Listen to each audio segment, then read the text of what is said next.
Well, joined by Eddie Hearn in Sheffield, a night of real drama. We've just seen one of the most shocking things in a fight we've probably ever seen. What an upset from Kiko Martinez. Just talk us through what we've just seen. Unbelievable. In 35 years of watching boxing, I've never seen anything like that. Anything. I mean, not only was he not in the fight, he wasn't... I mean, he got battered from the opening bell. His legs buckled after a minute, and I started thinking to myself, this could be over in the first round, second round. I also started thinking to myself, it's probably going to be a bit of stick coming here because this is a one-sided beatdown, and I've never seen anything like that. Fair play to Kiko, he didn't give up. And maybe the round before and that round he started to get tiny bits of success, but I've never seen anything like that. I mean, he goes down, he gets up, it's 5 seconds to go, luckily for him. You know, he's on his stool, he looks okay. As he comes out, I'm just sending a tweet to say, wow. I hear the oohs, look up, and and it was an even bigger knockdown, the second one. Just the most unbelievable thing I've ever seen. Do you think it makes it quite a bit more shocking considering, you know, we got a lot of stick when we announced this fight. People gave Kiko absolutely no chance, did they, heading in? No, look, I don't think we can gloat about it was a good match because up until that moment, it wasn't a good match. You know, I wanted to choose Kiko Martinez because I knew he would never give up. And I knew he was a name, and he's a really nice fella, and we worked with him in Spain, and it's great for the zone Spain, stuff like that. But deep down, I really didn't see him winning the fight. And after round 1, 2, 3, 4, I certainly didn't see him winning the fight. That was what was so unbelievable about the knockout, because it wasn't, there was no signs. It was a destruction. And, you know, I still can't believe it. I want to go and watch it back again and again. And, you know, as I said to Kiko in the ring, if anyone was going to beat Barry, I'm glad it's him, because he is a servant of the sport. And Spanish boxing, just on fire. Sandor Martin beating Mikey Garcia a couple of weeks ago. Now Kiko Martinez becoming a two-time two-weight world champion. Unbelievable. What can you tell us, Eddie, about the rematch clause in play for that? Could we see it in Spain, perhaps? Yeah, I mean, look, Kiko Martinez is with Matchroom, and obviously be good to give Barry another chance. And you know, he was dominating the fight. We'll speak to Kiko, speak to Kid Galahad. You know, in those two fights, Terri Harper as well. You know, does Terri Harper come back and fight Baumgardner? It was a different kind of fight. You know, it was a close fight, but Baumgardner, for we, was winning the fight. She looked really dangerous in there. This, you know, Kid Galahad's one was just out of absolutely nowhere. So we'll see, you know, but it's just, this is why it's the greatest sport in the world, because it's just thrilling. And yeah, congratulations. Listen, congratulations to Alycia Baumgardner. A star was born tonight. And now I can't say a star was born with Kiko, but maybe a star rose again, because that was unbelievable. Are you excited to see how Barry does come back from this? Obviously bounced back from the Warrington defeat, but yeah, that was a tough you know, defeat for him.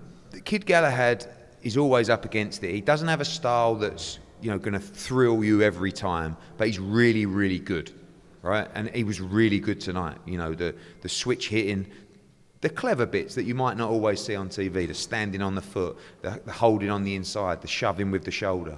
You know, he's a brilliant fighter. And I was thinking to myself, you know, before that knockout, I don't know who can beat him of the other champions.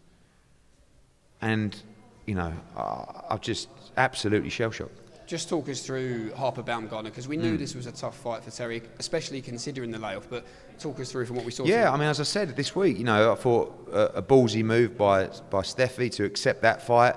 But, you know, if she's going to be undisputed, if she's going to be all those things, then you've got to go through those types of challenges. And it was a mixture of the year layoff, you know, her confidence didn't quite look there. She didn't look sharp enough. I don't know. Was the weight hard? She looked a little bit frail. But these are all things that we're picking at because of how good and dangerous Baumgardner was. You know, she came out really sharp shooting the jab. You know, she had the hands low. Confidence was the difference. The confidence of Baumgardner all week has been through the roof.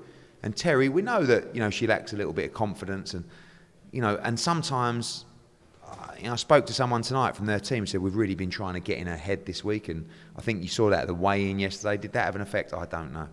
But she talked the talk and she walked the walk. And when you do that, you're a special fighter. And it was a massive win for her. There was a few boos in the arena. I think fans hadn't probably quite appreciated the situation Terri was in. Do you believe it certainly was the right call for the ref? Listen, not only did the ref do great, the ref stopped her from copping I think a left hook on the way. He jumped in. I think it still marginally landed, but he took most of the sting out of it. She was absolutely gone on her feet. You know, there was no way she could have continued. She would have got hurt because, you know, you remember the David Price knockout. It was very similar, you know, against Alexander Povetkin. The right hand stuns you, you know, and then the left hook. We don't want to see that. So the referee, outstanding work. Do you think there is an option that Alycia perhaps might fight Choi first of all, and then the rematch might come with Terri after that? Yeah, again, you know, now with the options on Baumgardner that we'll be working with her with Matchroom, my preference would be for Terri to get another shot, but that's down to Steffi.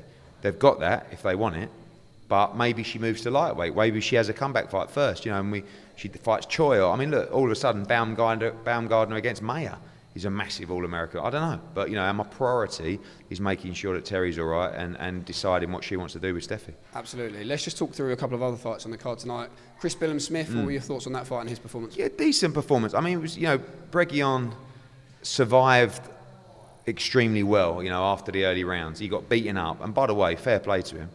I don't know what French is for a massive set of nuts, but he has got it. And you know, I thought Billam-Smith made a potential stinker a good fight. Do you know what I mean? Because it could have been the way that Breguian was trying to hold and survive.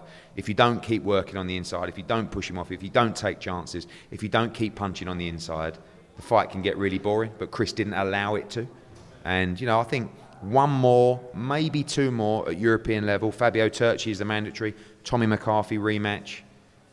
And then you roll the dice in a final eliminator, or by then, hopefully, Akoli's got the belts and he moves up and something becomes vacant. Chris seems to think you've promised him that Turchi fight in Bournemouth. What can you tell us about that? Yeah, I mean, it's hard because is that fight big enough to headline a show? And the answer really is no, unless we break down the shows and do something a little bit smaller. So we'll see. But Chris is in a great spot. You know, he's just defending his European title for the first time. He's a great guy, dedicated to the sport, and he's going to have plenty more big nights. Good wins on the broadcast for Dante Dixon, a good learning fight, and for Dom Hunt as well. Yeah. Were you happy about the no stoppage? Yeah, I thought that was a great fight to kick us off. Dom Hunt boxed really well, looked massive in there compared to Flint. And, you know, I thought Dom Hunt might actually get Flint out of there at one stage. Fair play to him, he came back, you know, finished the fight strongly. And Dante Dixon boxed really well and took chances as well, you know, and I think, again, shout out to Paddy McCrory who really put it on the line. Just a brilliant night, you know, of all-round action, and just one upset, if you like, and one just absolute moment that I will never ever forget. And you saved yourself a few quid in that Hunt yeah, fight. Yeah, but you know, I don't mind giving it to him, but just, you know, the two main fights, just absolutely stunning. Now, let's just come on to talk about what is to come in the schedule. Obviously, December 11th, as far as that's concerned. Just talk to us about Katie Taylor. She's going to fight Firuza Sharapova. Jordan Gill getting his European title shot as well. Yeah, plenty to announce still on Monday and Tuesday, but wanted to get a few fights out tonight. Katie Taylor has got a really tough fight. Firuza Sharapova, WBA #1, unbeaten, mandatory challenger for the WBA world title. Big star in Kazakhstan. It's actually a big story about her in the Sun newspaper today, randomly. They didn't even know she was fighting her. Really tough fight for her. So pleased for Jordan Gill to finally get his shot at the European title. Peter McGrail, Callum French, and 3 more title fights to be added Monday or Tuesday. Lee Wood, of course, had one eye on the main event tonight. He got some good feedback as part of the DAZN broadcast team this evening. We have won the purse bids for the Condon fight. What can you tell us about where and when we could expect to see that? Well, we're going to make a call on that this week. Look, it's City Ground in Nottingham or Madison Square Garden for Paddy's Day weekend. So take your pick. It's a massive fight, and you'll catch it all live on DAZN. And roll on next week. Demetrius Andrade in action, of course, on DAZN. What a run coming up. Demetrius Andrade next week. Julio Cesar Martinez next week. Akhmad Aliyev next week. Reese against Kamara in the other semi-final of the Road to Undisputed. The week after that, Teofimo Lopez against George Kambosos. Not undisputed. Unified World Championship, Madison Square Garden. The week after that, Devin Haney against Jojo Diaz at MGM Grand Las Vegas. The week after that, Conor Benn against Algieri. Katie Taylor against Sharapova. The week after that, massive fight night in Manchester with Chisora Parker. And the week after that is Christmas. And you can catch it all live and exclusive on DAZN all around the world, except for Christmas. But we may broadcast that too. Eddie, a night full of drama. Thanks for your time. Cheers.